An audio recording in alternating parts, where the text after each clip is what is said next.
नमस्कार, आपके साथ मैं हूं करुणा शंकर शर्मा और देखिए महाराष्ट्र की सियासत से जुड़ी बहुत बड़ी खबर आ रही है। एनसीपी शरद गुट का कांग्रेस में विलय संभव है।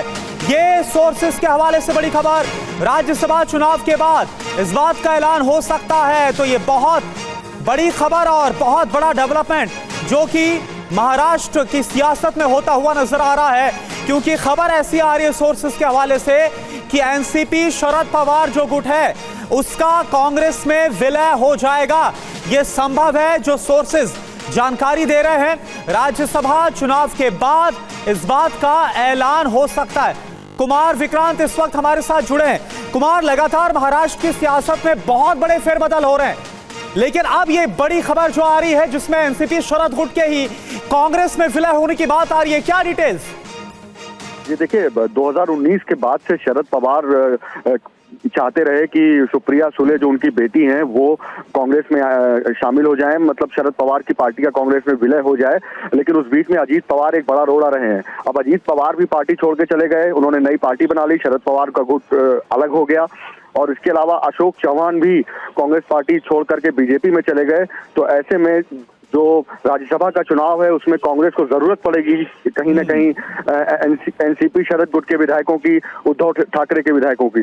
तो सूत्र ये बता रहे हैं कि उम्र के इस पड़ाव में सुप्रिया सुले के भविष्य को देखते हुए पवार इस बारे में विचार कर रहे हैं कि कांग्रेस पार्टी में एनसीपी का विलय कर दिया जाए। आखिर एनसीपी शरद पवार कांग्रेस पार्टी से ही निकल करके गए थे महाराष्ट्र में। जी कुमार विक्रांत, आप हमारे साथ बने रहिए। पुणे से योगेश हमारे संवाददाता जुड़े हैं। योगेश, क्या जानकारी मिल पा रही? राज्यसभा चुनाव के बाद एनसीपी शरद पवार गुट का कांग्रेस में विलय हो जाएगा, ऐसी खबरें आ रही है। जी देखिए, पुणे में आज पुणे के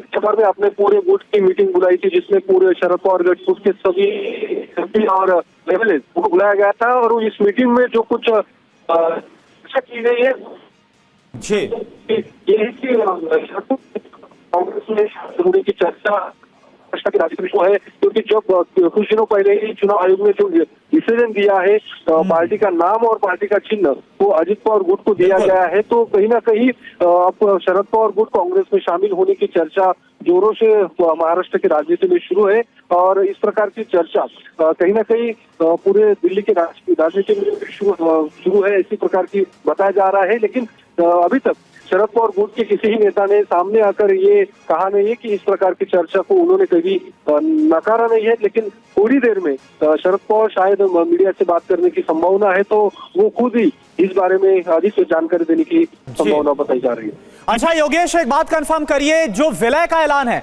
वो राज्यसभा चुनाव के बाद होगा या पहले हो सकता है? ये जी देखिए, राज्यसभा चुनाव के बारे में भी इस मीटिंग में चर्चा की गई है। राज्यसभा चुनाव में कौन हम महाविकास आघाड़ी के साथ जाए या अकेले इस पूरे चुनाव में आगे जाए, इस प्रकार की चर्चा भी की गई है।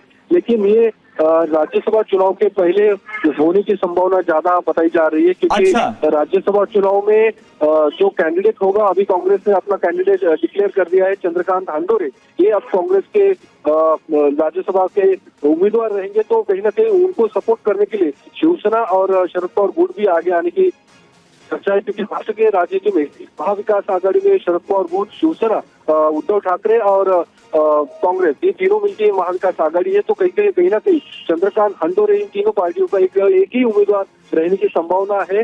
और ये जो कांग्रेस में शामिल होने की जो चर्चा है, शायद राज्यसभा चुनाव के पहले होने की संभावना ज्यादा बताई जा रही है।